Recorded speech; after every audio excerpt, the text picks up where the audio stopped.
rather. So this is a story. It's a good story, and sometimes heartbroken, but I'm not gonna spoil it for you. So I'm gonna remain to play a story going back, and I'm not gonna talk through all the video, so I'm gonna stop talking while you listen to the story. Very good, not that bad. But let's go and play.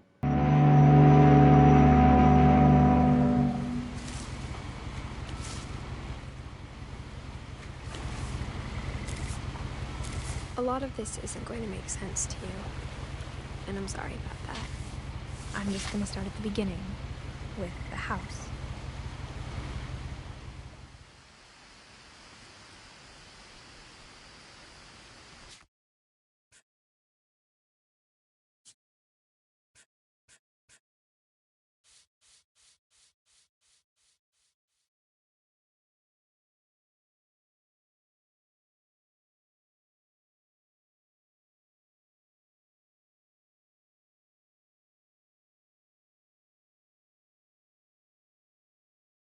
I lived here until I was 11, but I wasn't allowed inside half the rooms.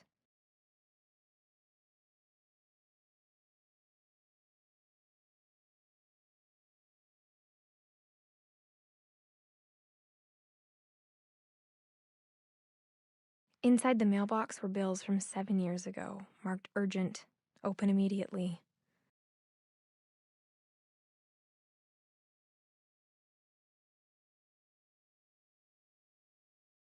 I hadn't been back since my brother Lewis's funeral.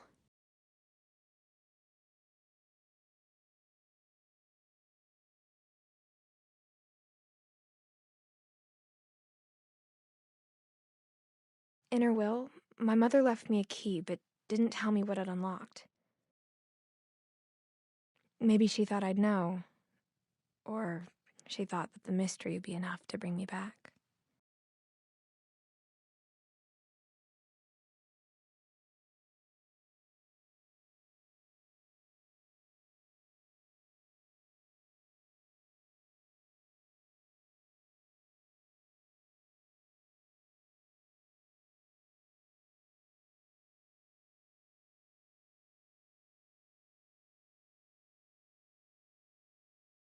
The truth is, even after I inherited the house, I never thought I'd come back to it.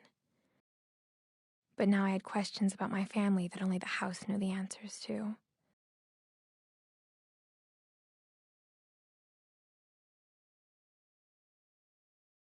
The woods around the house have always been uncomfortably silent, as if they're about to say something but never do.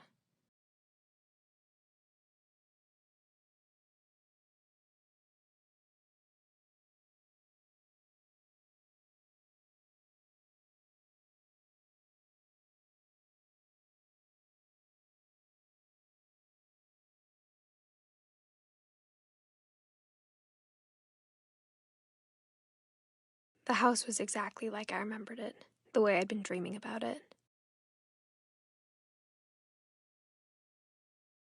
As a child, the house made me uncomfortable in a way I couldn't put into words. Now, as a 17-year-old, I knew exactly what those words were. I was afraid of the house.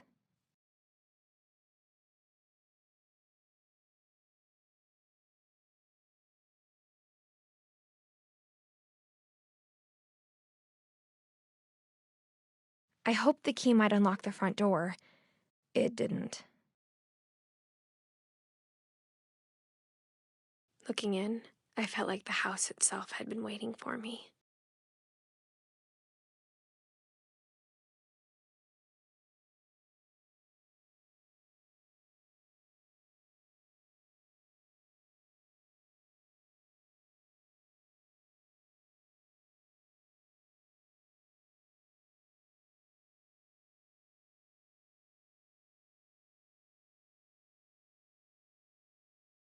Crawling through the doggy door used to be a lot easier when I was 11.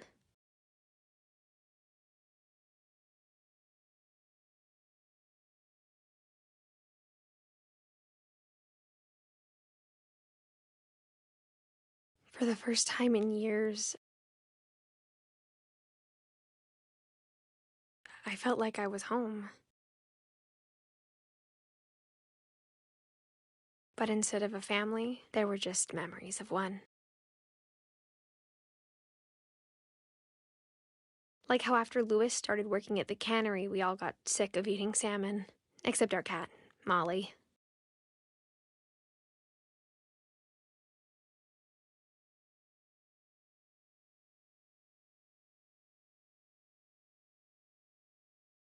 The table was still a wreck from the night we left.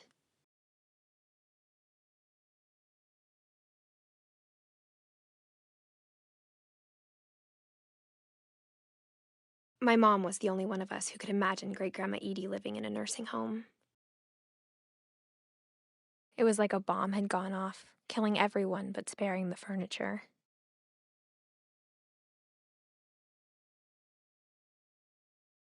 Nothing in the house looked abnormal. There was just too much of it, like a smile with too many teeth. Even the fireplace had a story. Edie told me the bricks came from the original house, after it sank.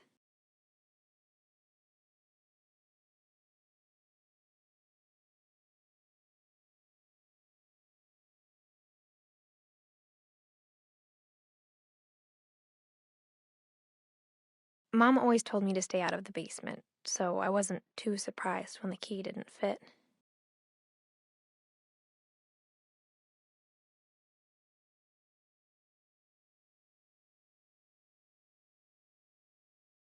A lot of things got left behind in the whirlwind of that last night.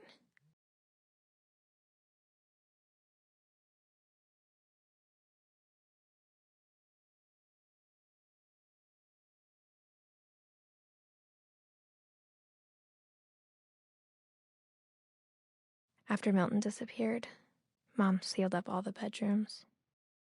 Then Edie retaliated and drilled peepholes.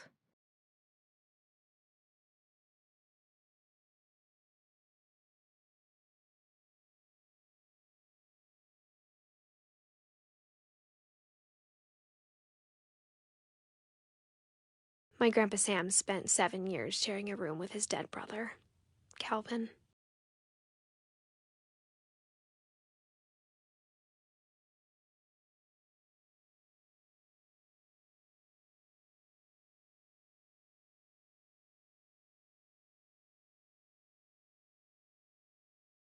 As a kid, I just assumed every house had peepholes and sealed rooms you weren't allowed inside of.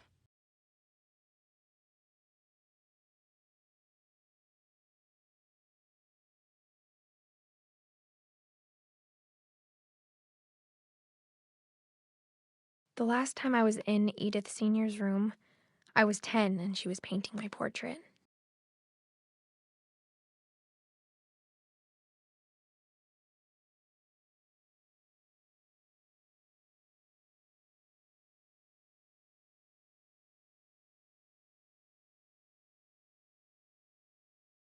Molly always seemed like a girl I could imagine being friends with, if she hadn't died in 1947.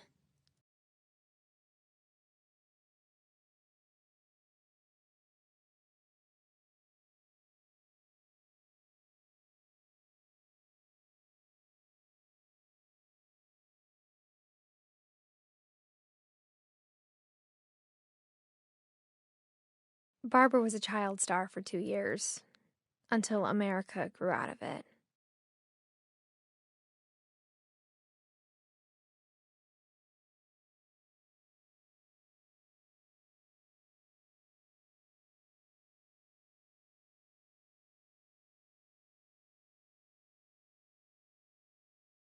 I spent a lot of time playing in Great Uncle Walter's room.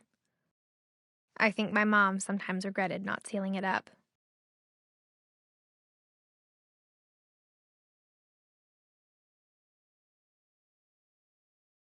Louis told me there were secret passages, but I never believed him.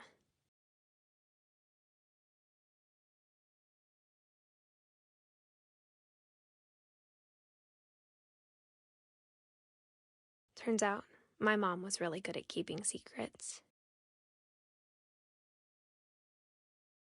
Now it was time to find out what my mom had been afraid of.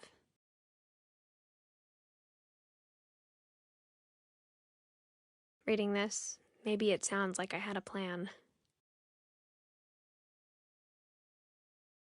But I had no idea what was behind that door.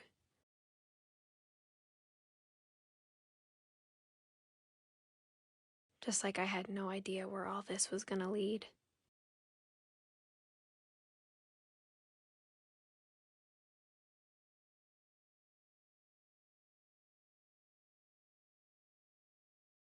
I grew up looking at Molly's room through the peephole. Molly's gerbil had a tiny bedroom with its own even tinier gerbil cage. Being inside for the first time, I felt like I'd stepped behind a painting.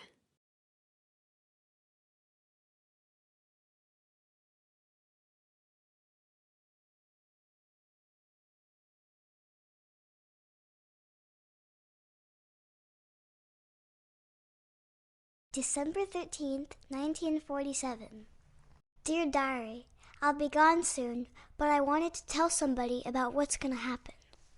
It started when Mom sent me to bed without dinner. I woke up and I was starving, so I looked around for something to eat.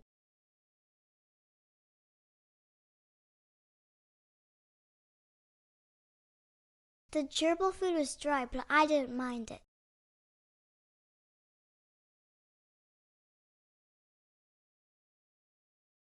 My Halloween candy was all gone.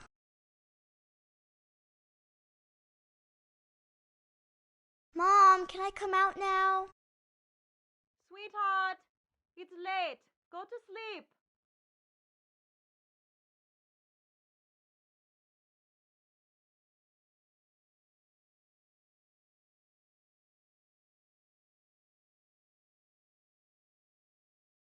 I thought about eating Christopher, but I held back.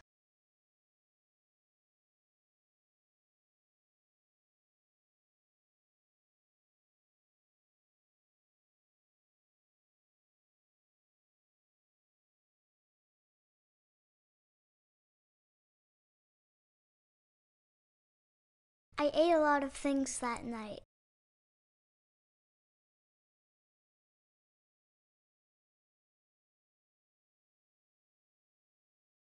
I kept eating and eating.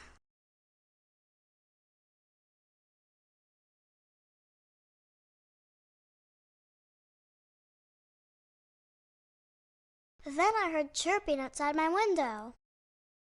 It was a barn swallow going back to her nest. I reached out for her.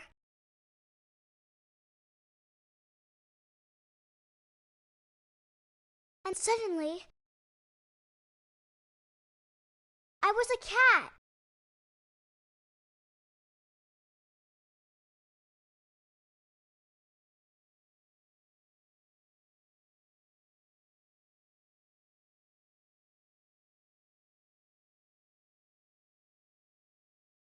I tried to be quiet, but the bird was really scared.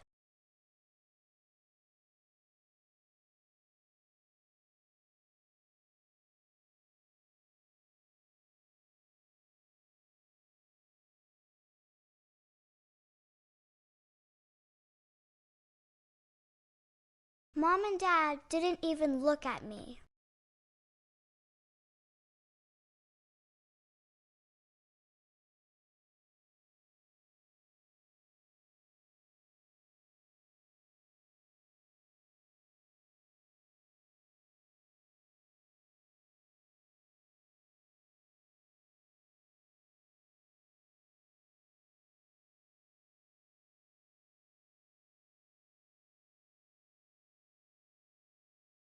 The babies were all gone.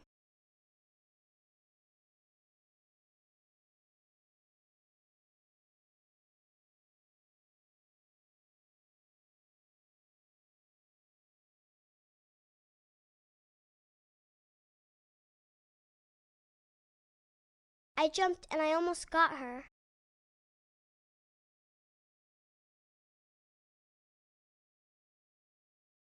I could tell she was getting really tired.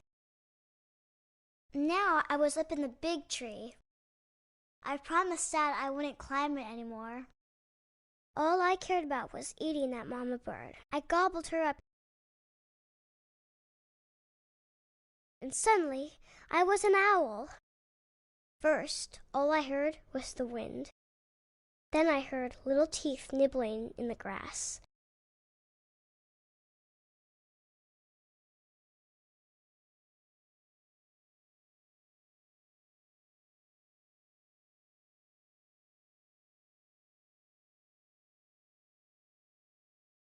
Rabbits.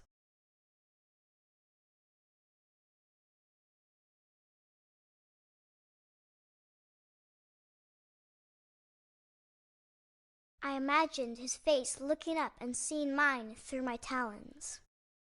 I swallowed him up, and I didn't chew one bit. Then I flew off to find something bigger.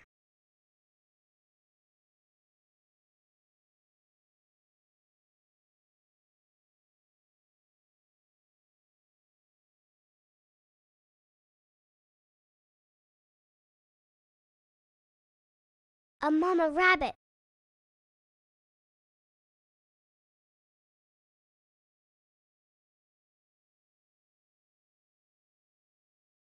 She was almost too big to carry. I started choking, but I couldn't stop eating. And suddenly, I was a shark.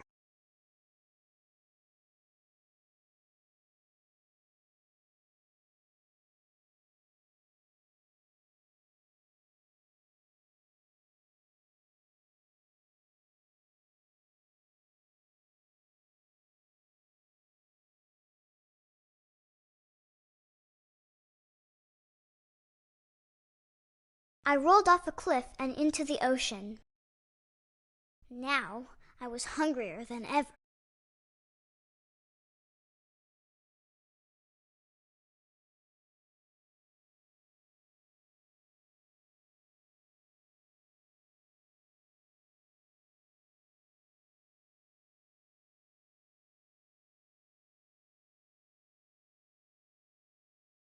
I wanted fat, juicy seals.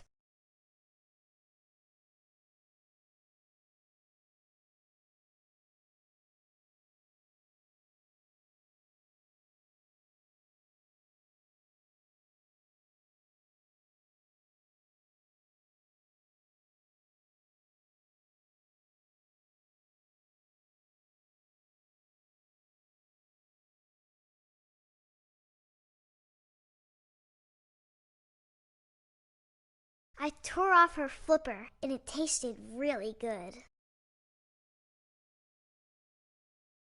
I grabbed on tight, but I was so hungry, I jumped out of the water. When I opened my eyes, everything had changed. Now I was a monster, and I smelled people everywhere.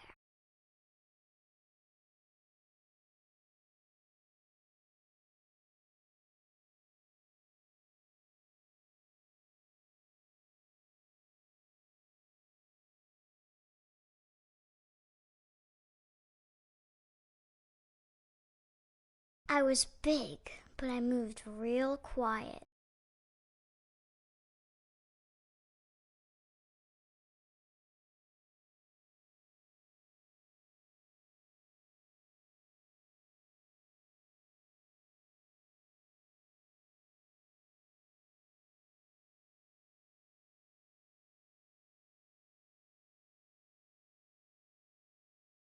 I wanted to stop, but also I didn't. What shall we do with a drunken sailor? What shall we do with a drunken sailor? What shall we do with a drunken sailor early in the morning? His belly with a rusty razor, his belly with a rusty razor, his belly with a rusty razor early in the morning. What shall we do with a drunken sailor? What shall we do with a drunken sailor? What shall we do?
After the last passenger, I was still hungry.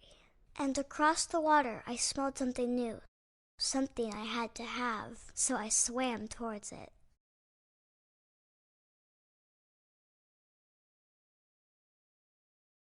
I slithered onto the sand, and the good smell went into an old pipe.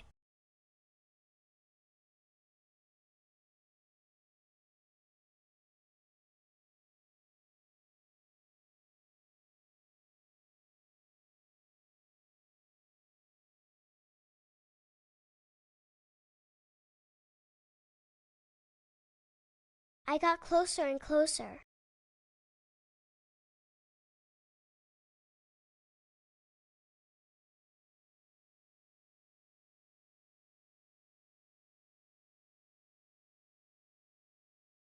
All my stomach started growling.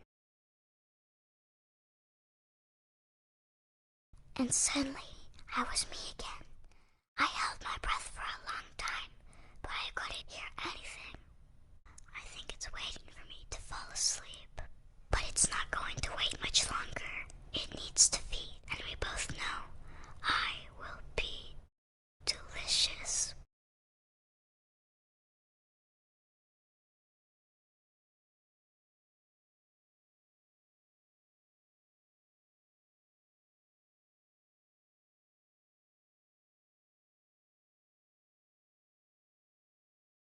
I'm not sure if I believed all of that, but I'm sure Edie would have.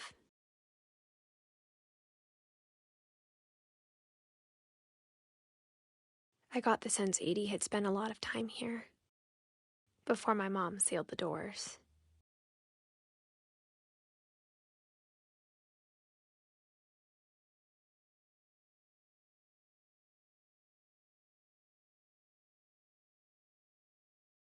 This will be obvious later, but my mom never told me any of these stories. Edie would have, but Mom didn't like bringing up the past. Though, when we adopted a stray kitten, she was the one who named it Molly.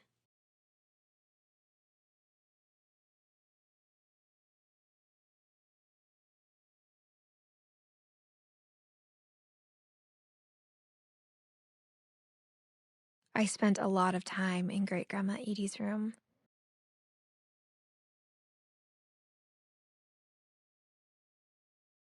When Edie told people Sven was killed by a dragon, she could also have said he was building a dragon-shaped slide that collapsed.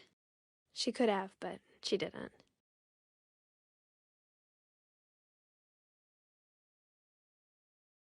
One summer, they evacuated the island, but Edie refused to go.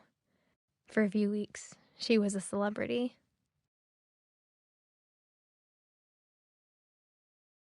Edie gave a big interview about a mole man living under the Finch house.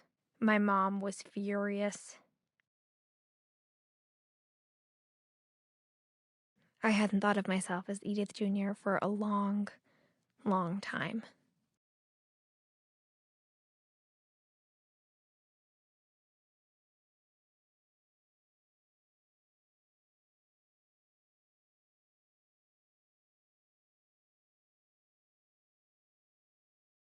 Edie knit me a new pair of gloves every year, just in time to replace the old ones.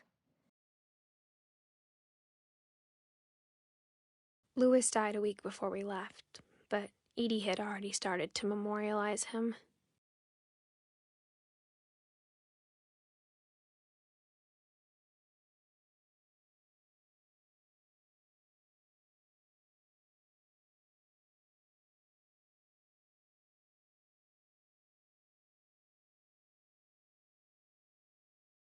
Her room was like a museum.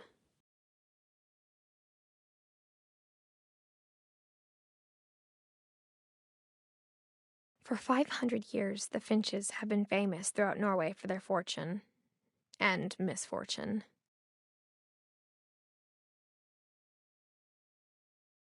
Odin Finch buries the latest victims of the family curse, his wife Ingeborg and their newborn son, Johan.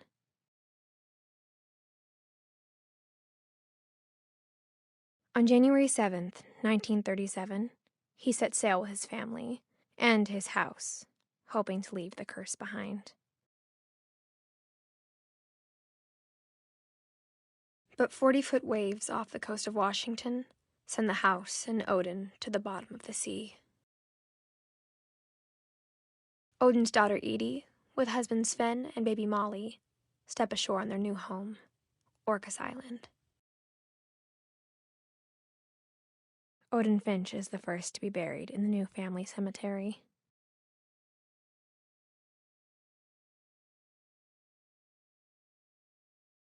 His daughter Edie is already dreaming of a new Finch house.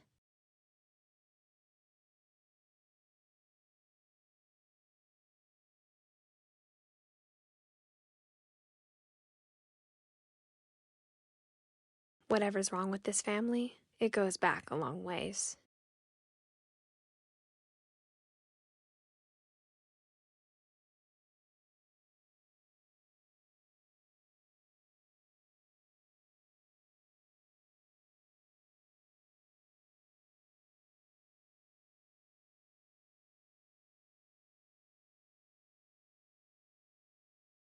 Even in her 90s, sometimes Edie seemed a lot younger than my mother.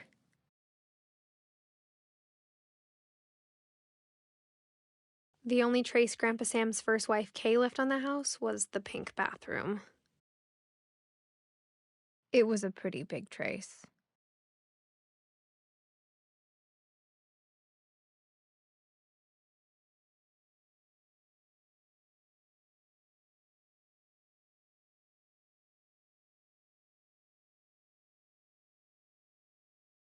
There's a secret in this bathroom. It's in the last place you would look. It isn't in the cupboard. It's hidden in this book.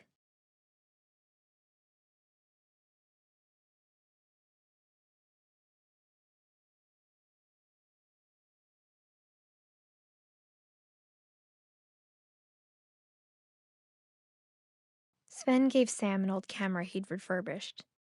He never put it down.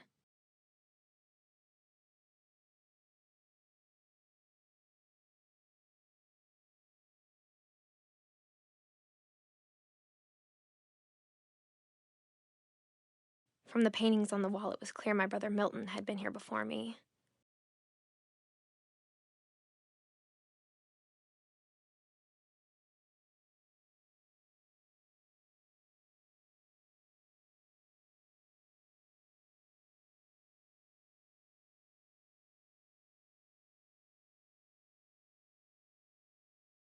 I knew Grandpa Sam had a twin,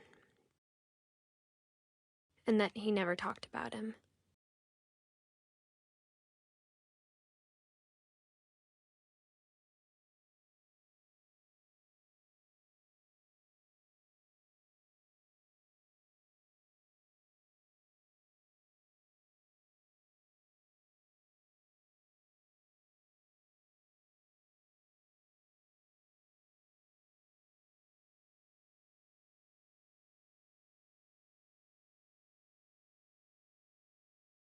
I guess my grandpa didn't like history any more than my mom did.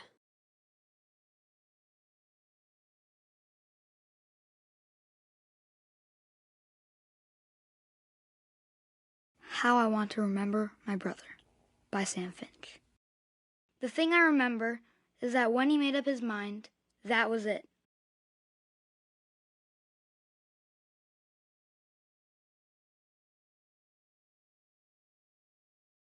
My brother said he'd die before he ate another mushroom, and he did. At Barbara's funeral, we swore we'd never be afraid again, and he wasn't. I think Calvin always wanted to fly.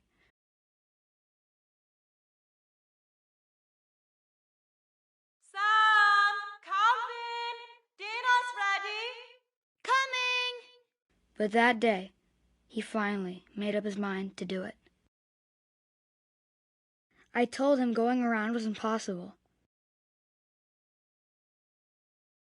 Maybe if I hadn't said that. Calvin, I'm not gonna tell you again. Or maybe if the wind hadn't picked up. Then maybe he'd still be here. But I doubt it. I think he'd already made up his mind. That's what I want to remember about my brother.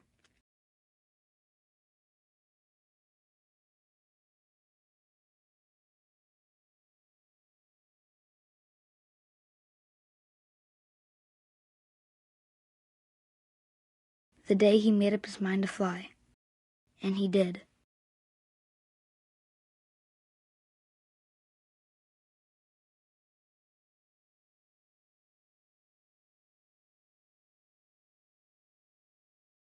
Calvin's story felt strangely familiar. When I was younger, I remember trying to do the exact same thing.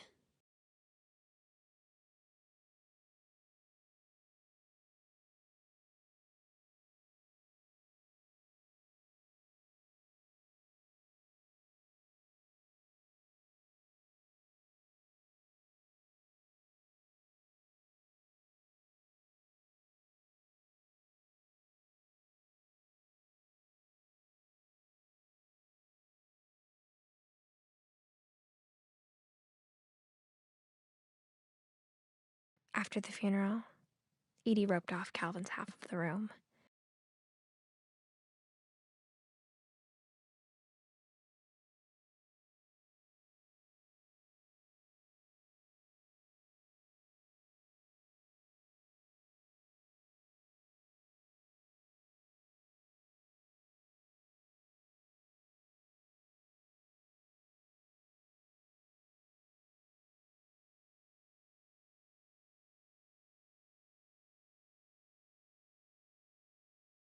Mom said Grandpa Sam enlisted at 18 and never set foot in the room again.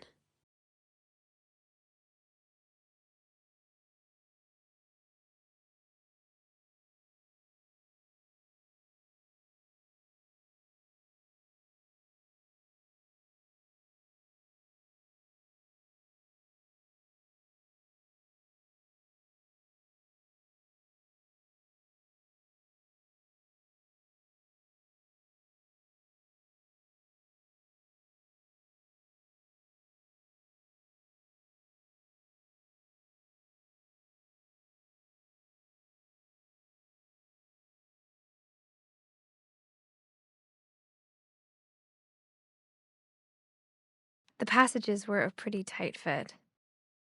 They'd obviously been built for smaller hands and bellies.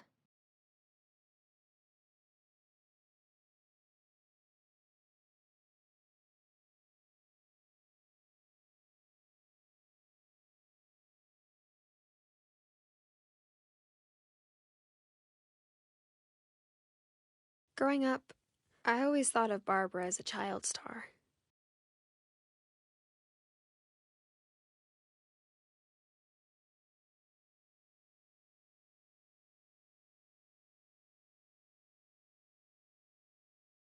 I never thought about how hard it must have been for her afterwards.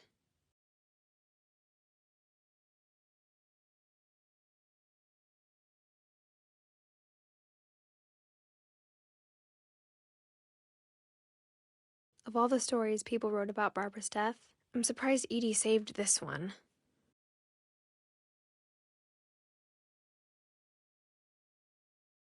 Old Jack here with another ghastly tale inspired by America's most unfortunate family. I'm calling it The Surprise Ending of Barbara Finch. As a child star, Barbara was famous for her scream. Now at 16, she was all washed up. A has-been. But in a lucky break, she'd been asked to perform her signature scream at a local convention for monster movie fans. It was just the boost her career needed. Unfortunately, her scream hadn't aged well. Getting better. I think you just need the right motivation. Her biggest fan and current boyfriend, Rick, was about to demonstrate when... Now that was a great scream. It was Barbara's father, Sven. He'd slipped into a table saw and had to be rushed to the emergency room. So Barbara got stuck babysitting her youngest brother, Walter. Her convention comeback was cancelled. Okay, I'm hearing frustration, but I'm not hearing terror. What if I tried... A gang of hoodlums in Halloween masks have been terrorizing Orcas Island tonight. Police are urging residents to... That came from the basement. You're right! Also, I loved your delivery on that. Why is your basement door locked? Because my dad likes making puzzles and secret passages. There's a key hidden in the music box. The secret is to keep winding and winding until finally the key pops out. Thanks, babe. I'll be back in a sec. 20 minutes later, Rick hadn't returned. So Barbara went to look for him, right on cue. She reached for the music box.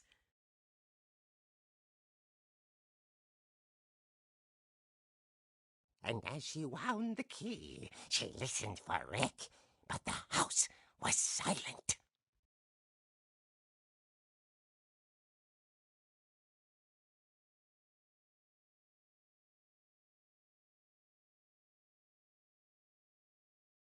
She found Rick's crutch and imagined the worst.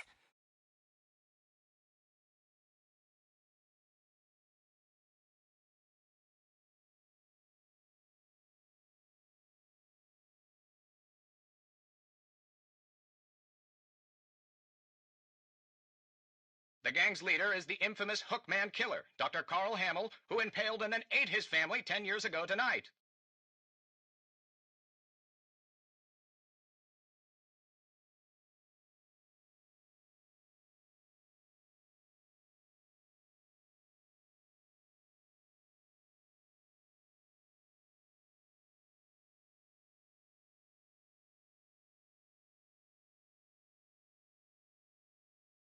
The old fridge rattled and grew still.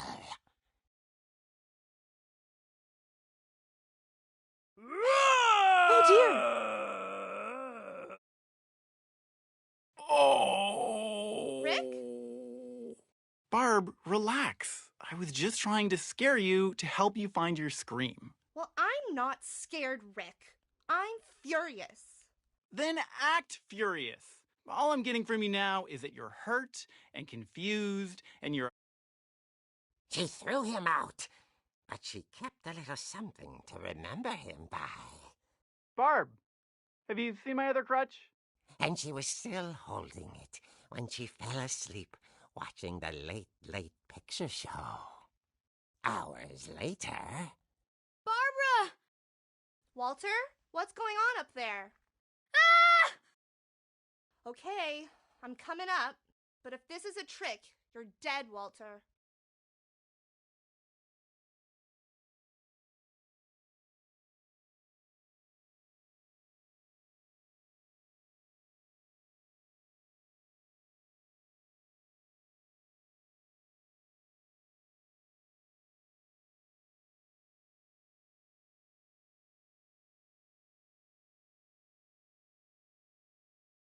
Walter, are you there?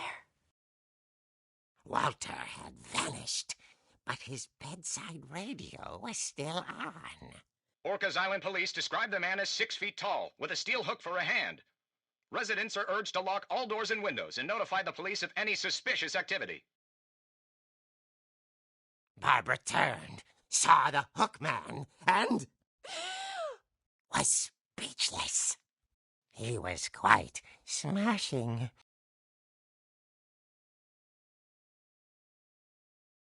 And whoever he was, he couldn't get enough of Barbara. Okay, Barbara, there's got to be another way out of here. That night, she played her part beautifully.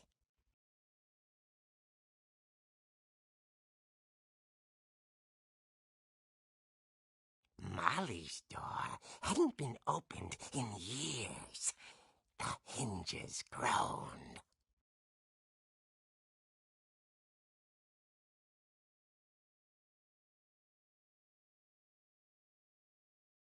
He wasn't moving, but she sensed the story might not be over yet.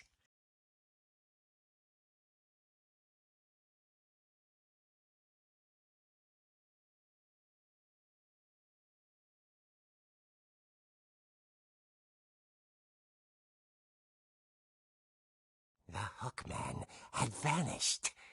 She listened for his breathing, but all she heard was...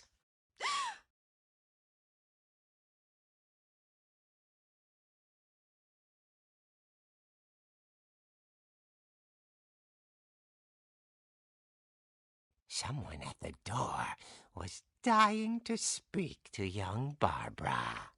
At the door, she heard whispering. It was coming from inside the house.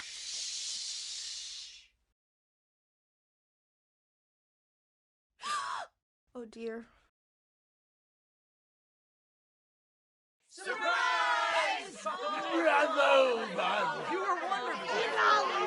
The monsters had come to surprise her.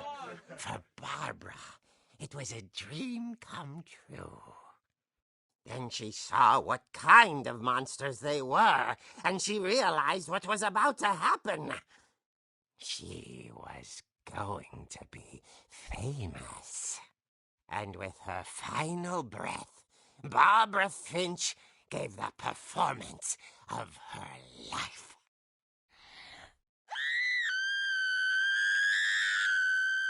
I wasn't there myself, but I hear Barbara was magnificent. Poor girl. She had a taste for stardom. But unfortunately, so did her fans. Of course, the police blamed it all on poor Rick, who disappeared the same night. And little Walter? Hiding under his bed the whole time. He took it all pretty hard, but that's another story. As for Barbara, tucked inside the music box was all they ever found of her. Her ear. Now that's what I call a real eerie tale.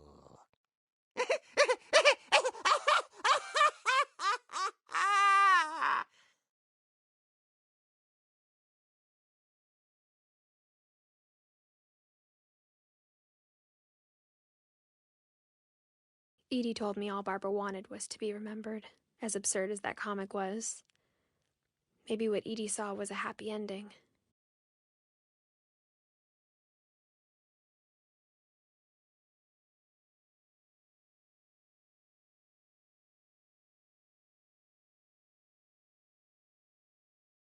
I guess now I know why Mom didn't like me playing with the music box.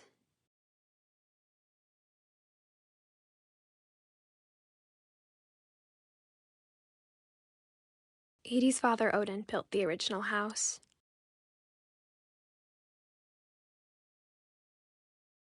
Whenever people ask me about my family, the first thing they always want to know about is Barbara.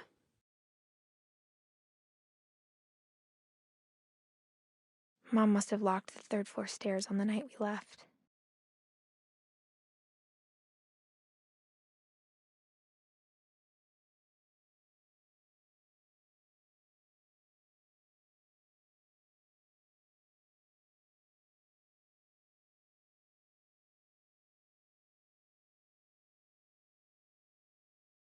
It's funny. All those times I played with the music box and never found the basement key.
Mom said the basement was off limits, unless I wanted another tetanus shot.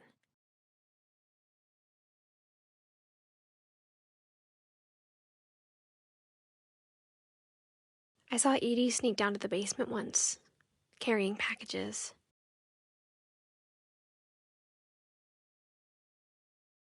I thought maybe she was hiding presents.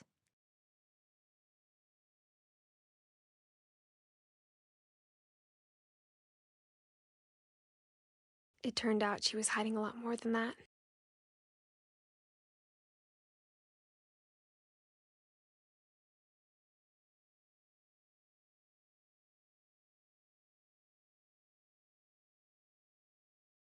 I remember asking Mom once about where Walter had gone.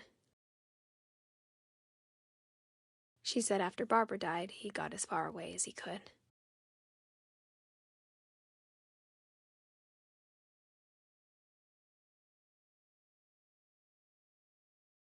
If there's a pattern in all these stories,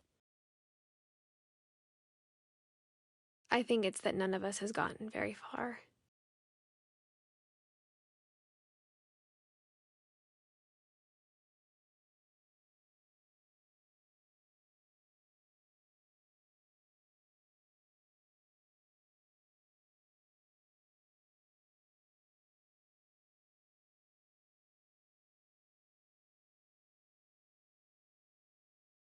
Goodbye, everyone.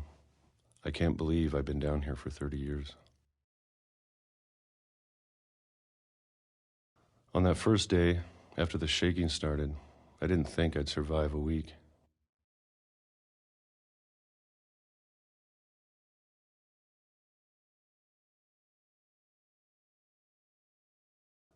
But after a few days, I settled into a routine. That's what kept me sane. Having a schedule, living for today. I always expected to be dead tomorrow. But if you wait long enough, you get used to anything.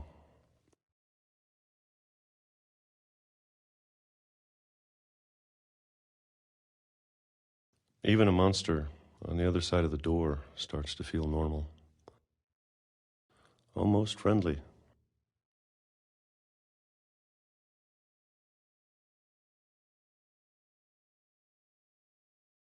And then one day, everything just stopped. Whatever that thing was, it was gone. Maybe it got tired of waiting. Or maybe I just got tired of being afraid.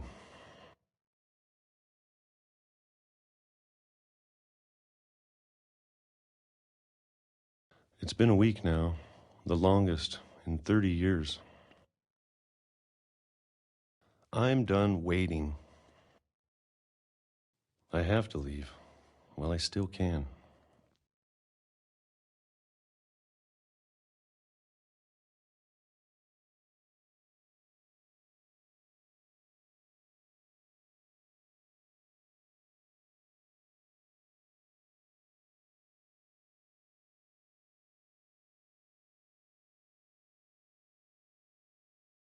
I know it's out there somewhere. Whatever killed Barbara and Molly and Calvin.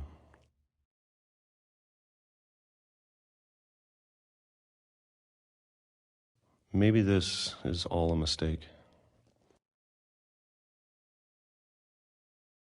But I need to stop living the same day, even if it kills me.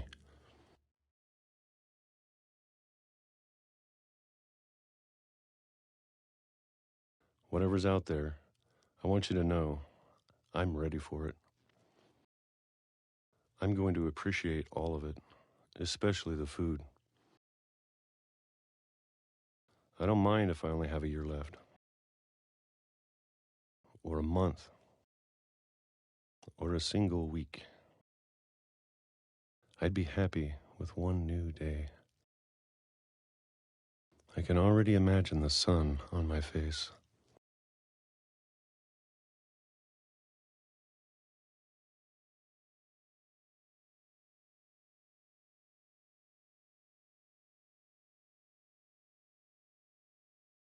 Walter died when I was 6. I can't believe my mom never told me he was down here. I'm sure my mom was trying to protect me.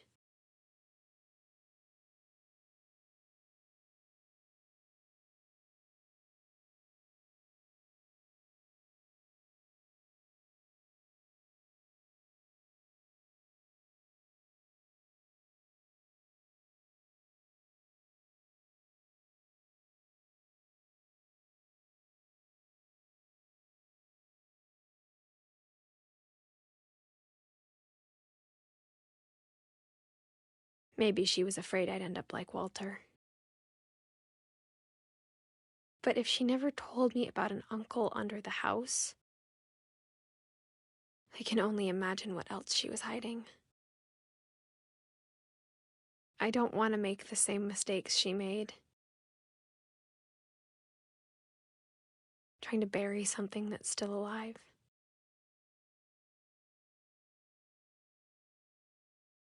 Now that there's only one of us left, or maybe 2,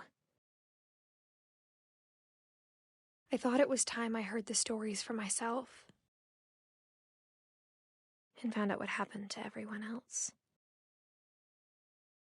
But now I'm worried the stories themselves might be the problem. Maybe we believed so much in a family curse, we made it real.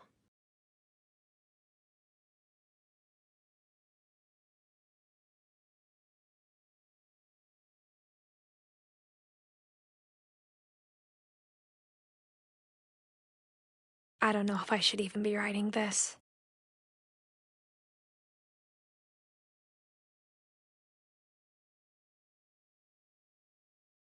Maybe it'd be better if all this just died with me.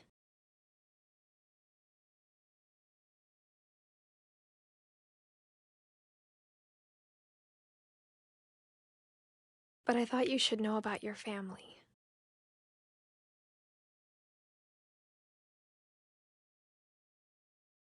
And the history you're a part of. Though to be honest, I feel as lost as you probably do right now.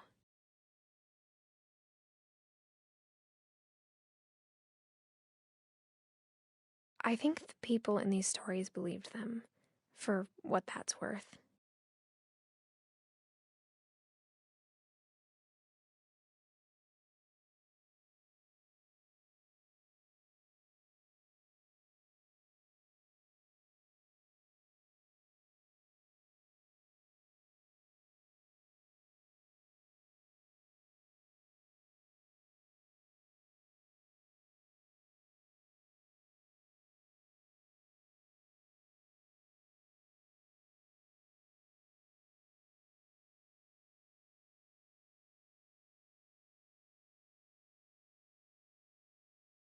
And when you look at the house, that history of imagination and stubbornness and madness, any of it seems possible.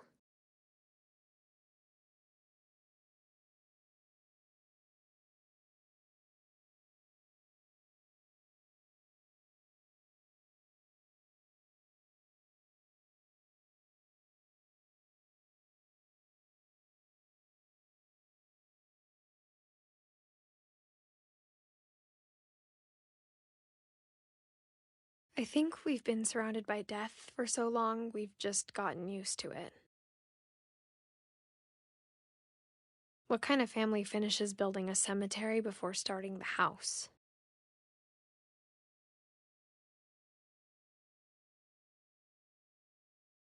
It's embarrassing for me to admit this, but the pet cemetery made me more uncomfortable than the human one. 3 of the gerbils are mine, and 2 had been my fault.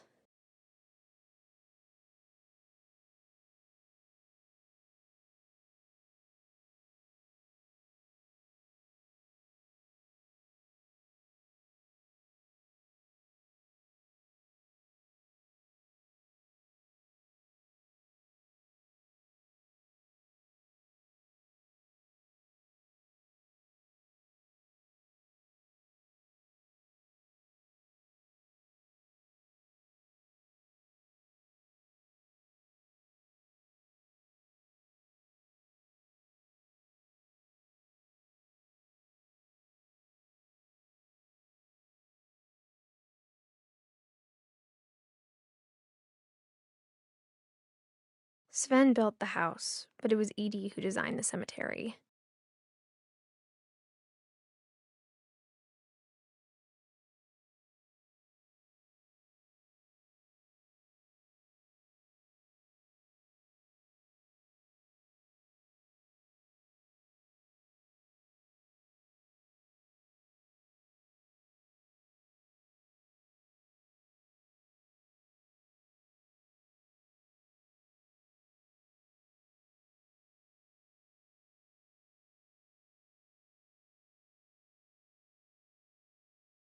I'm sure Odin's monument had been Edie's idea. My mom was always trying to move on, but for Edie, the past never went away.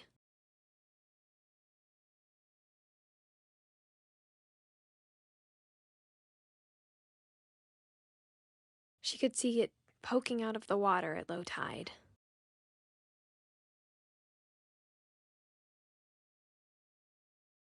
Edie said she dreamed about the old house every night.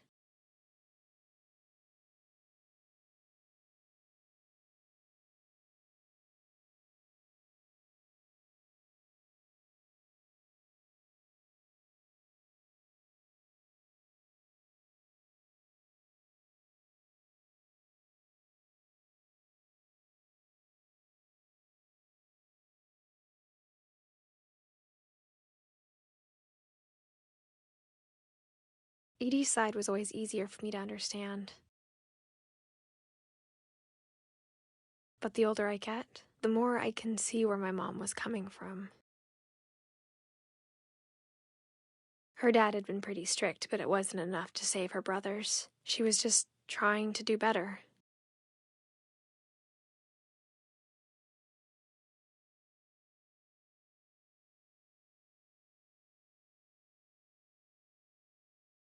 She lost 2 of her brothers, just like I did. I get why she tried so hard to protect us.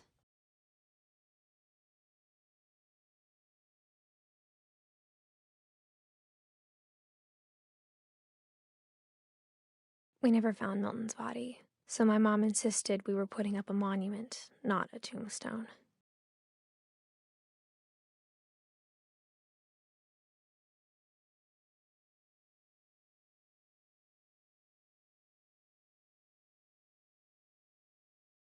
There's so many things I wish I could ask my mom now.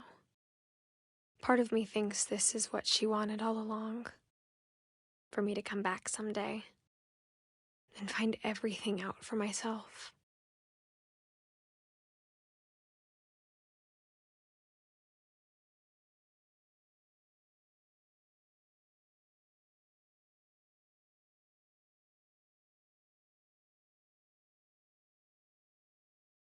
But looking back on it now, if she told me there was going to be so much climbing, I never would have come when I was 22 weeks pregnant.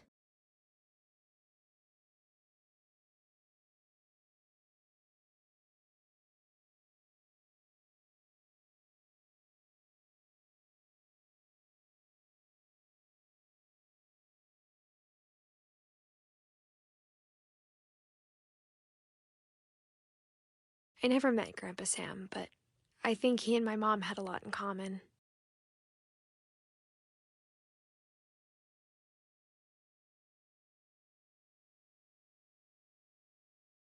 They were both pretty intense.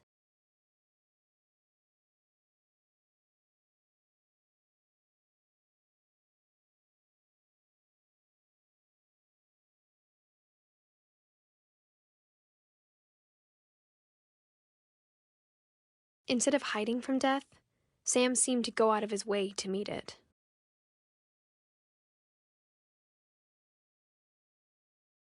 Sam spent his life shooting photos, but Mom said he got nervous being in front of the camera. I guess we're all afraid of something.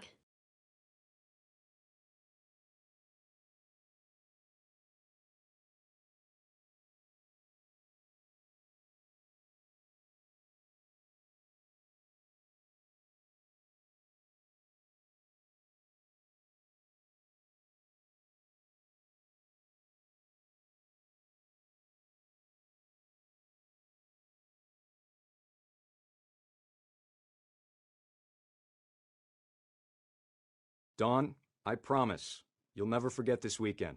Yes, sir. These memories are going to last a lifetime. Mm-hmm. Am I gonna have to shoot anything? It's a hunting trip, Dawn. Shooting is strongly encouraged. Perfect. It's gonna rain the whole weekend, isn't it? I will never forget this weekend, Dad. That's the spirit. Okay, got it. I'm gonna take some pictures, okay? Just be careful. That camera's older than you are.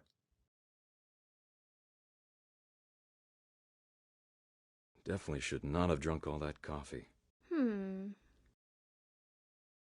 Hey! That's a keeper. I'm just saying, I'm not always going to be here, Dawn. You'll need to remember this stuff, if you want to survive. I'll be fine, Dad. You know who else thought he was going to be fine? Some guy who died. Dawn, I'm being serious. I know, Dad. You're always serious. Doesn't being out here make you want to chill out? Well, to tell you the truth, I haven't been out here in 20 years.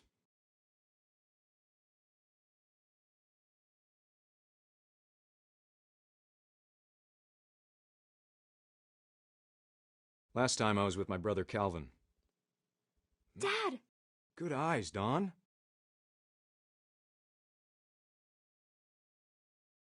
Before you take the shot, let me get a picture of you.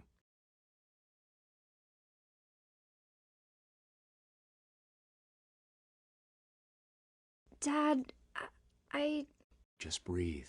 Turn off your imagination. Focus on your target.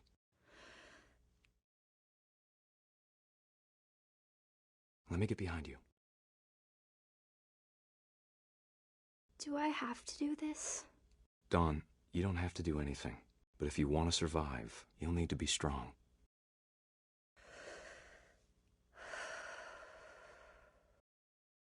Now keep yourself squared up, elbows down, like we practiced. Whenever you're ready. Great shot, Dawn!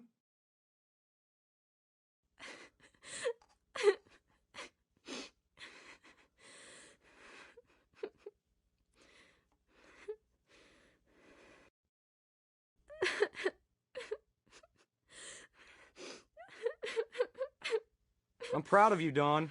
Always remember that, okay? Dad, it's twitching.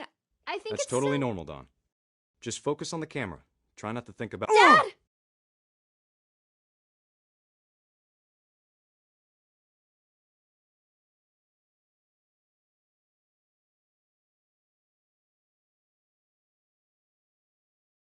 Of all these stories, that's the one I wish most that my mom had told me.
After Sam died, my mom and Edie got really close. They'd both lost a lot.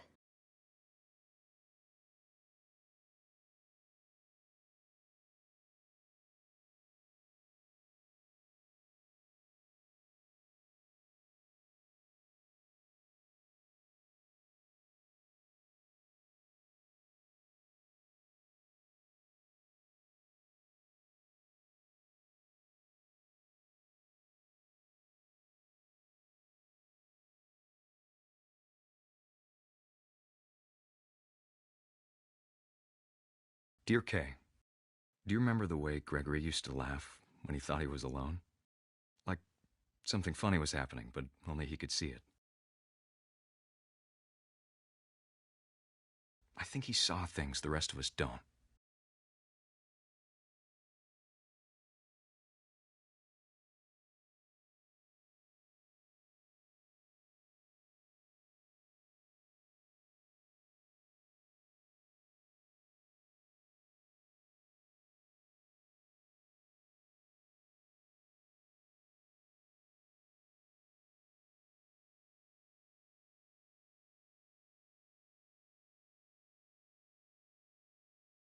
Bath time's over, Gregory. It's time to...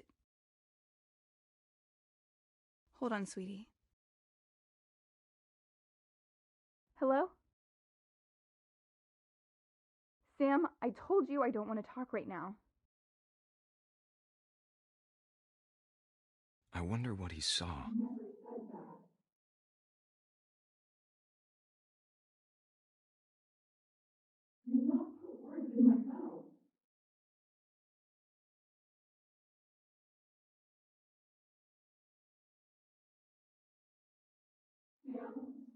What his world was like. He reminded me so much of Calvin. Lost in his imagination. Whatever it was he saw.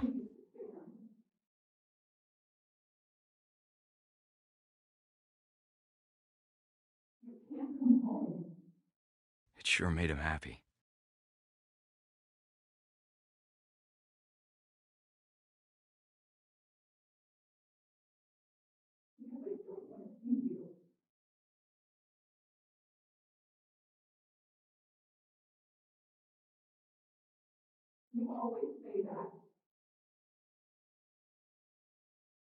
I know how silly it sounds.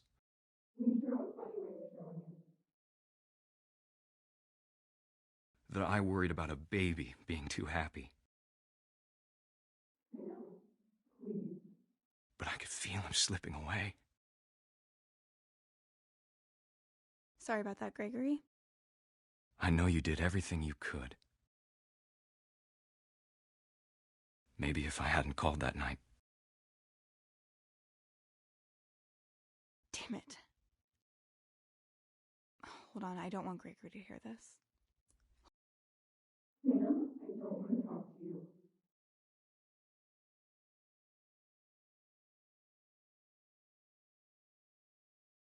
I wish he could have told us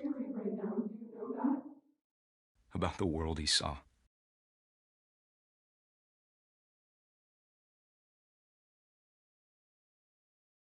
What do you mean? Kay, there's so much I don't understand. About Gregory. About everything.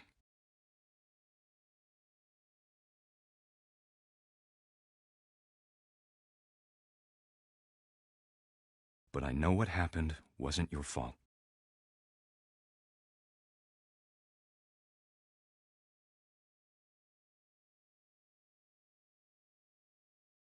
I'm sure he's happy. And he'd want you to be happy too. Good luck, Kay. Love, Sam.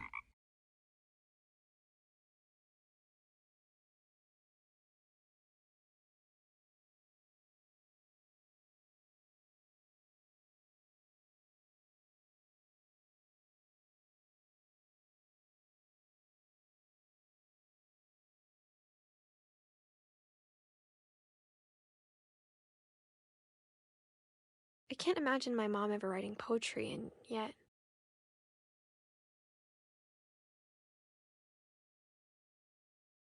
A poem for Gus, who always said the wedding was a bad idea.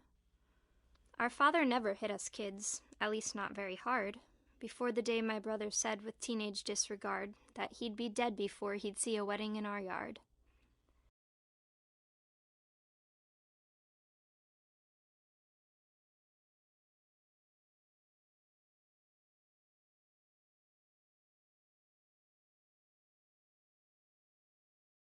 My father made him come, of course, but Gus stood far apart, just flew his kite and bottled up the storm inside his heart.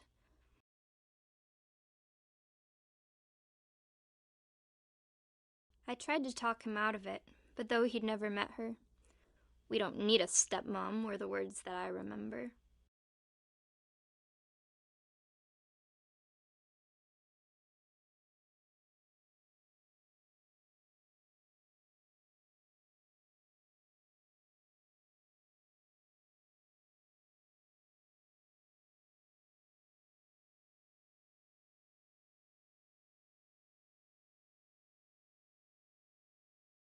When the time for photos came, Dad ordered him to come here. But Gus declined, and as a sign held up his middle finger.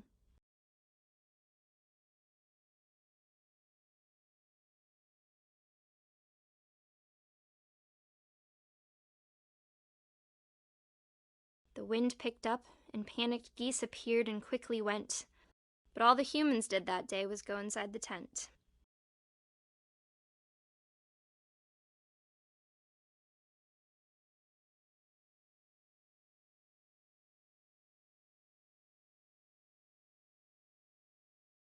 The rain came down in buckets then, but no one seemed afraid that nature might destroy the tent our dad had crudely made.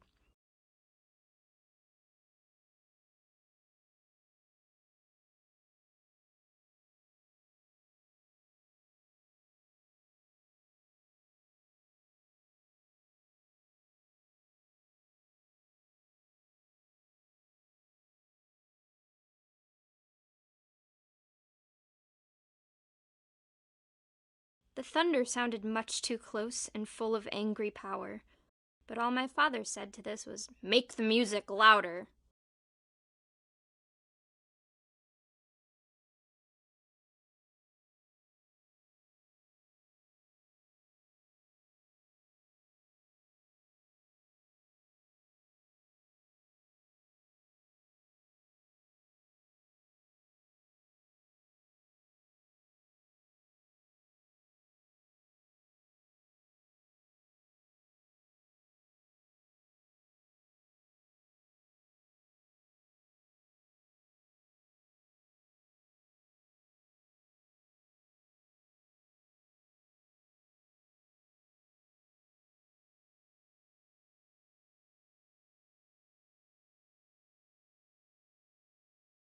I wish that I could truly say I thought about you on that day.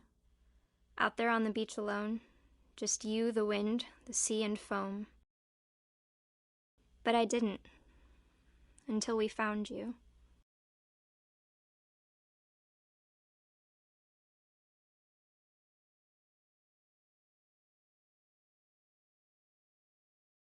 She never talked about him, but Mom told me once if I was a boy, they were going to name me Gus.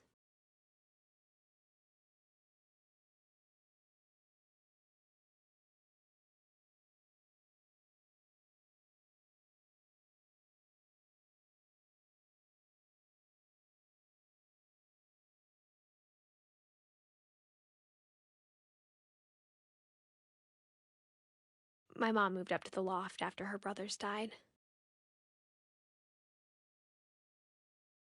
At the time, it was as far away as she could get.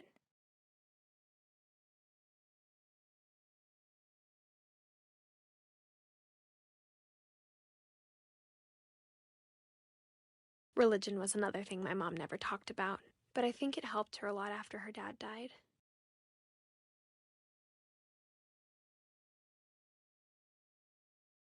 She spent a summer building houses in Calcutta, where she met my dad, Sanjay.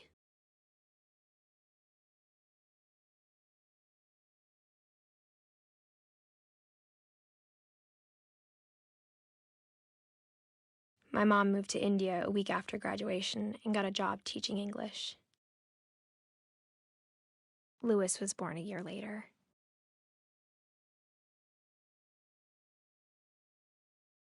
When my dad died, I don't think Mom knew where else to go.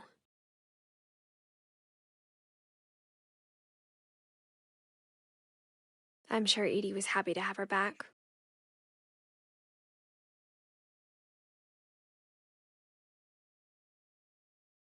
And to see kids in the house again.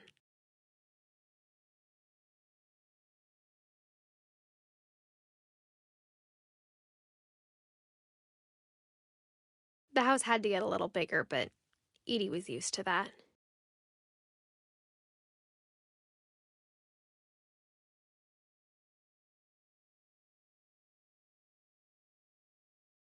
And for a while, things were good.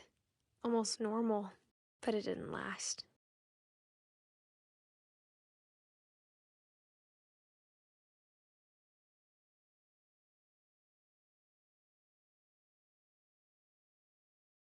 The beginning of the end was Milton's 10th birthday, when Edie gave him a castle.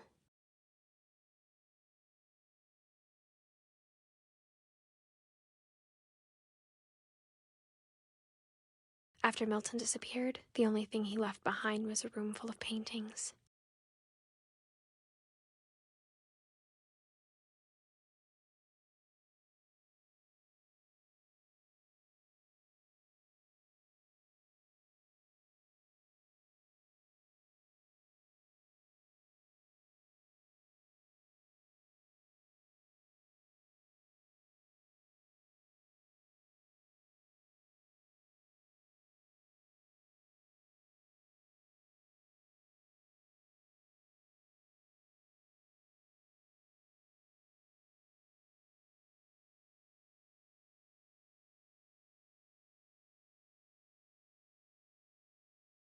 Milton Finch in The Magic Paintbrush.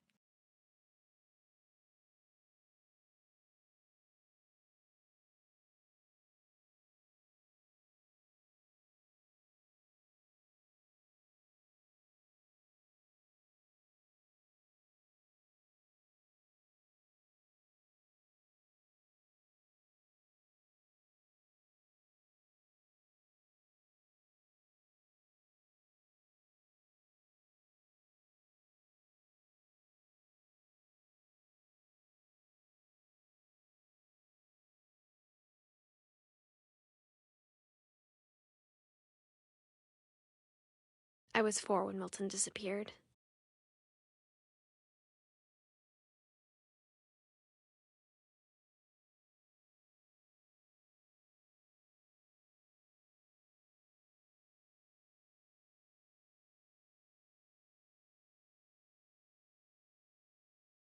Mom spent months searching for my brother. Then she sealed the doors.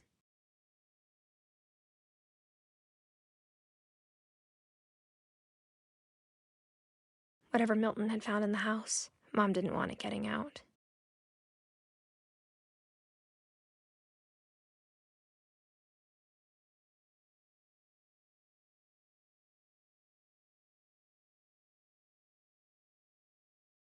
Mom definitely blamed Edie, but I think Louis blamed himself. After he graduated, he just spent more and more time in his room, until Mom got him a job at the cannery.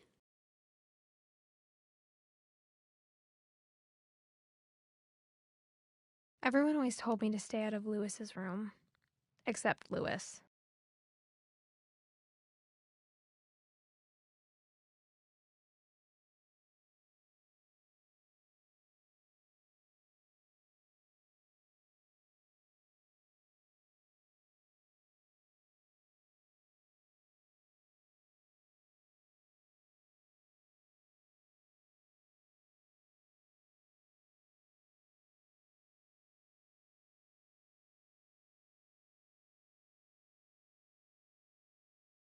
Louis's room smelled very, very familiar. That part of him lived on. Louis and I spent a lot of time playing games together, but he was surprisingly bad at them. He died a lot.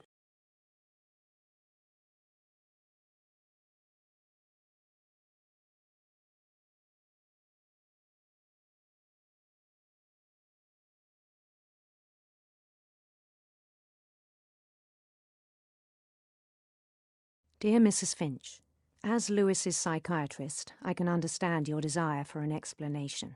As I see it, the trouble began in January, shortly after we convinced your son to seek treatment for substance abuse. Newly sober, I believe Lewis first noticed the monotony of his daily life.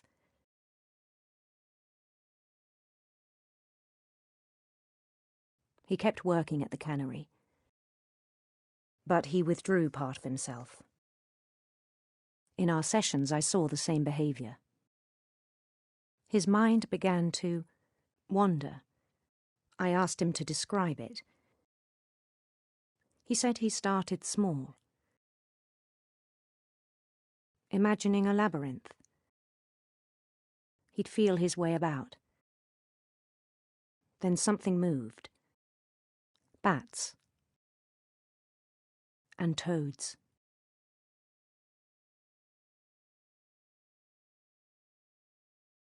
And things that have not names.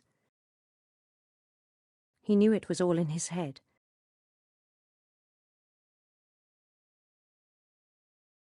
But he took it very seriously. I had hoped he'd find himself.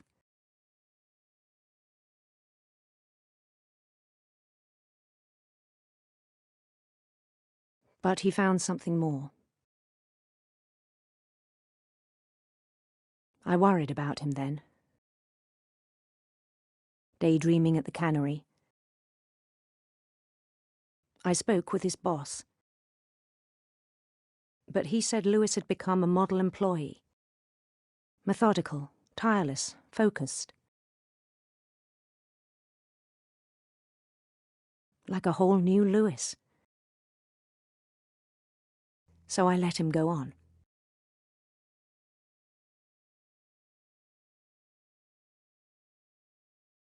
I even encouraged him.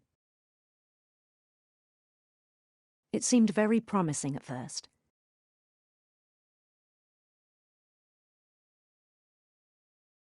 He told me he'd made a new friend.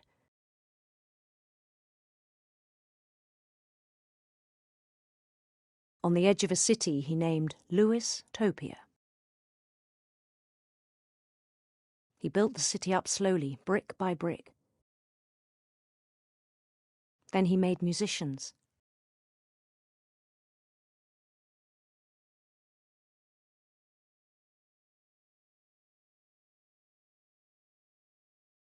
And songs for them to play.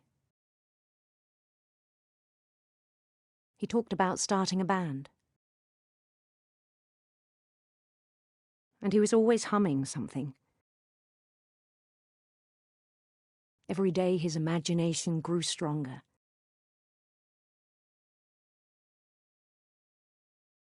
He no longer spoke at the cannery. But his chopping was as reliable as ever. Then one day it struck him that all the cheering crowds, even the stones under his feet, were all in his imagination,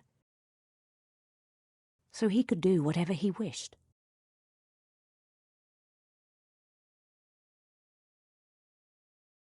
He held an election for mayor. And he won. They begged him to stay, but his mind was already wandering. It became a game for him.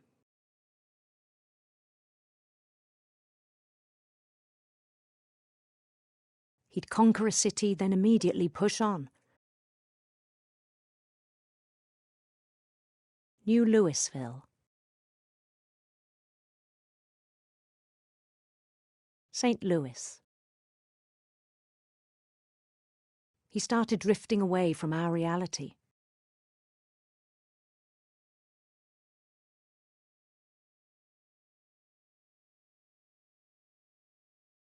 Minneapolis. Until one day he forgot to go home from the cannery. Even as his mother pleaded with him, part of Lewis kept sailing on.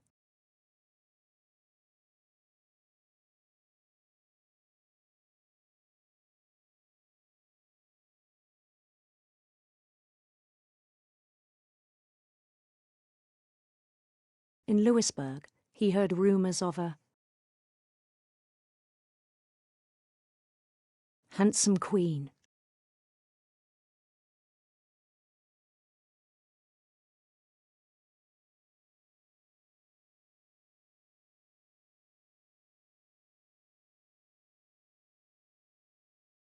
The queen was on her own quest for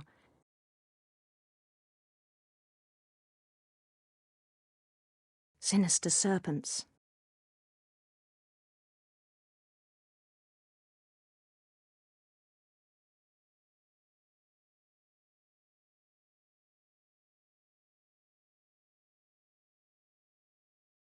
He followed the sound of her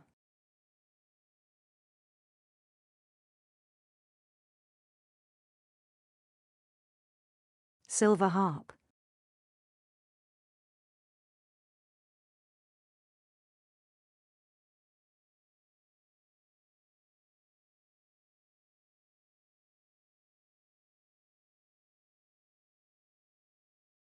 His chase led him to a golden palace east of the sun and west of the moon. Even then, his logic remained sound. He knew the world was all in his imagination.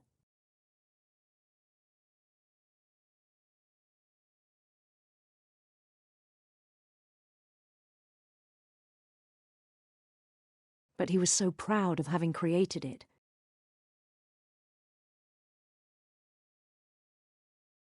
In his own eyes, he'd become something greater than a king.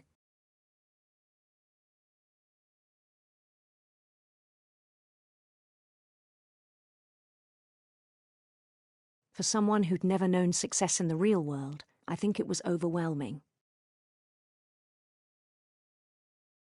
And then it struck him that the real Lewis was not the one chopping salmon, but the one climbing the steps of a golden palace.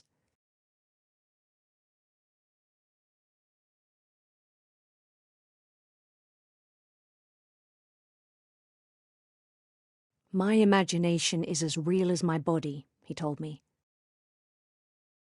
It was hard to argue with him.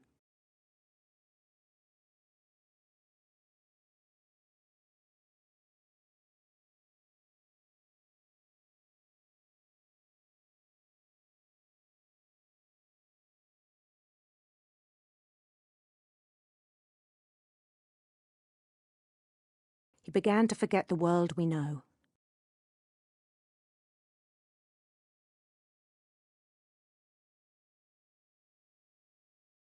I think it pained him to remember Lewis, the cannery worker.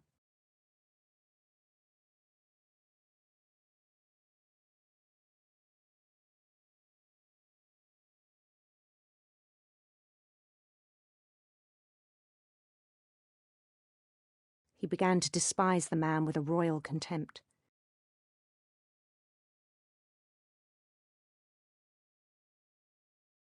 I still thought I could save him.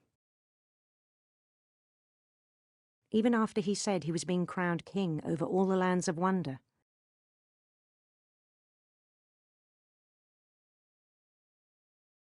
The palace would be packed with his companions.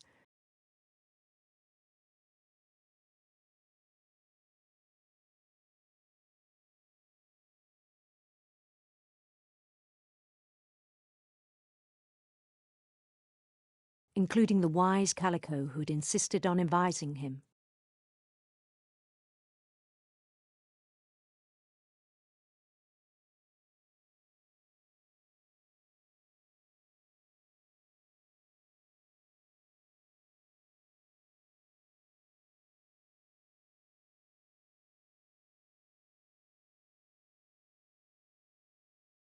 His queen waited, holding his crown.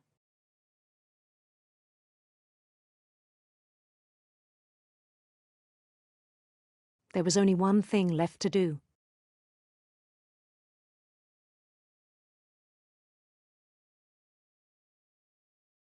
Bend down his head.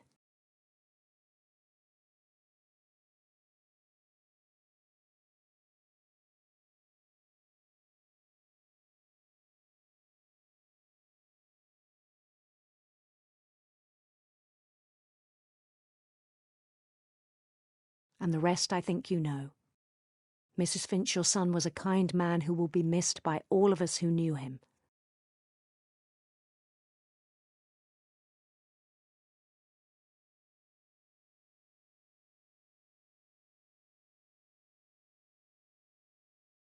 My brother was really cool. I wish you could have met him.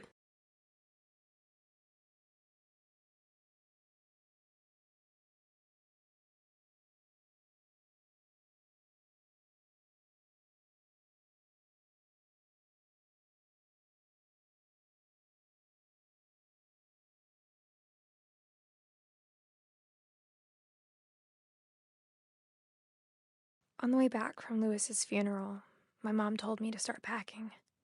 She waited until the day before we left to tell Edie. I'm not sure if she wanted to make it easier or harder.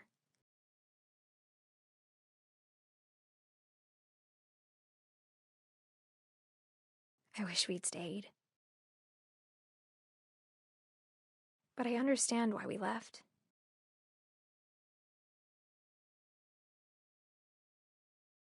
My mom ended up leaving everything behind.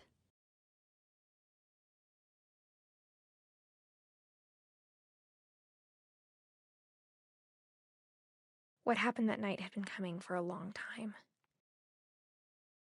Maybe it should have come sooner.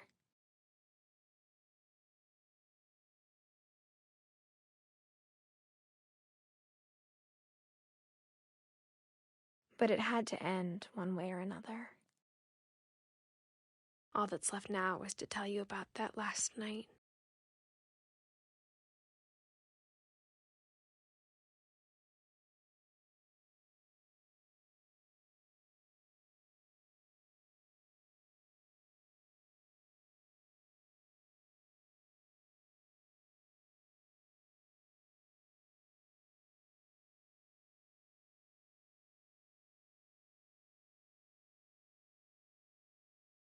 That whole last day, Edie just watched us pack and didn't say a word. Until supper, when she raised her glass and said, "To our final night together, and all our final nights apart." Grandma, you know what I said about alcohol. Some of your medications are very Edith, specific. I left a present for you in the hallway. Why don't you go open it? The grown-ups have to argue now. I'm sorry, you're right. We're all leaving tomorrow. Let's just enjoy our last... I'm not leaving. Edith, you're excused.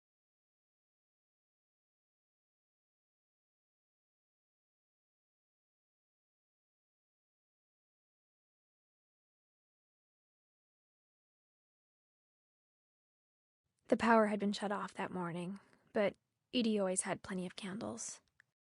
When my mom sealed the library, I don't think she knew about the other entrance, or that Edie had a key to it.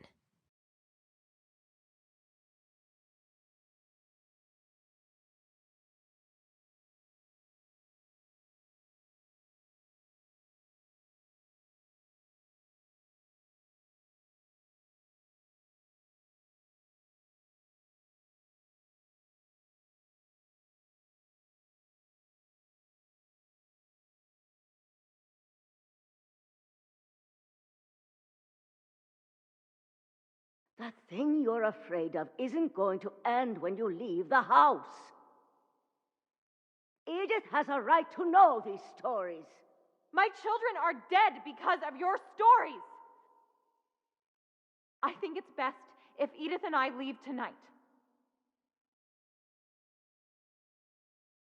We'll have the nursing home send a van for you in the morning, okay?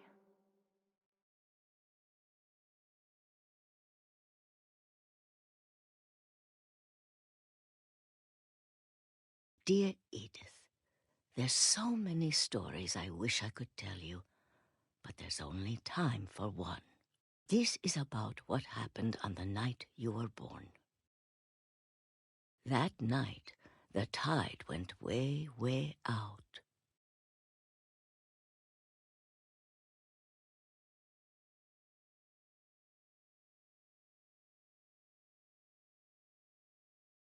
It was the first and last time I ever saw the old house aground. There'd been an earthquake out in the middle of the ocean.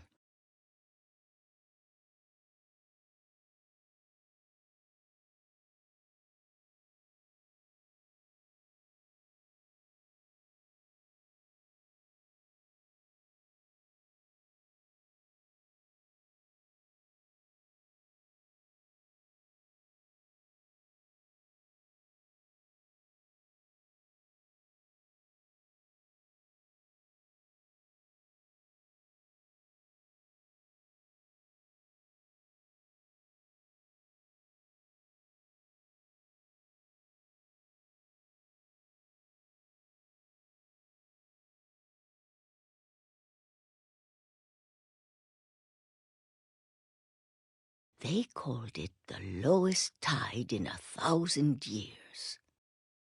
God, it smelled awful. You know, I've seen that house every day of my life.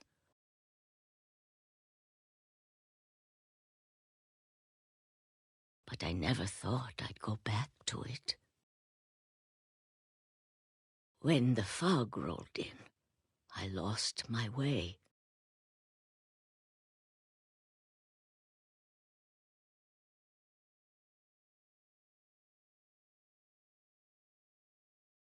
I got turned around.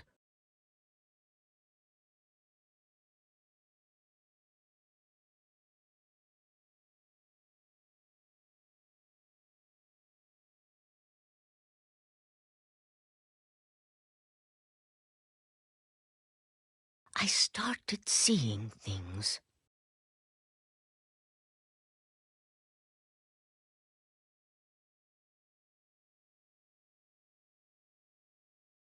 Things I'd forgotten had ever existed.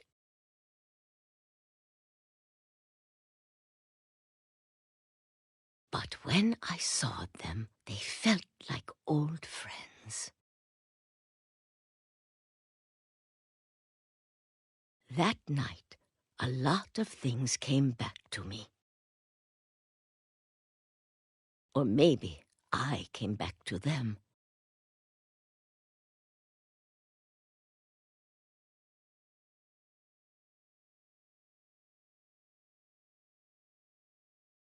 Things I can't explain, but that I need you to try and... Edith, what are you doing in here? It's mine. Edith! Mom, you're gonna rip it! Let go! I kicked and screamed, but Mom dragged me to the car, and I never saw Great-Grandma Edie again. The next morning, the van came to pick her up, but she was already gone. After that, we moved around a lot.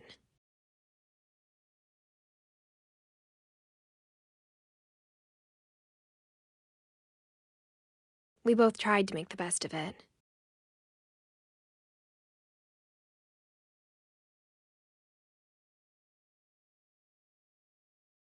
A few years went by.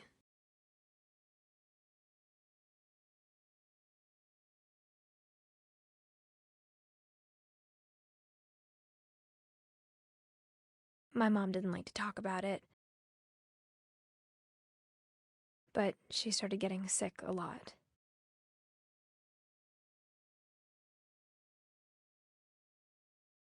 She got better for a while, and then she didn't. And then I was alone.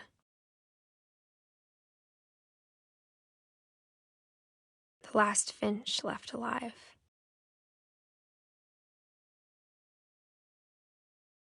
Until I found out about you. I'm still not sure what to tell you about all this. If we lived forever, maybe we'd have time to understand things. But as it is, I think the best we can do is try to open our eyes. And appreciate how strange and brief all of this is.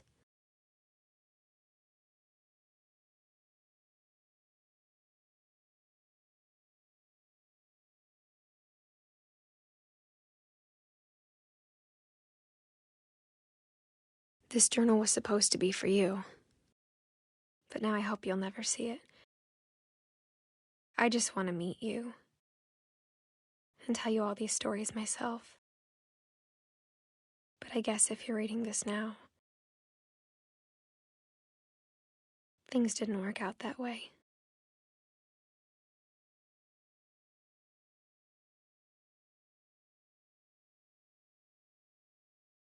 This is where your story begins. I'm sorry I won't be there to see it. It's a lot to ask, but I don't want you to be sad that I'm gone. I want you to be amazed that any of us ever had a chance to be here at all. Good luck.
Sorry, sorry for taking that long. Oh yeah, I did have a day out. Thanks for watching and have a good day.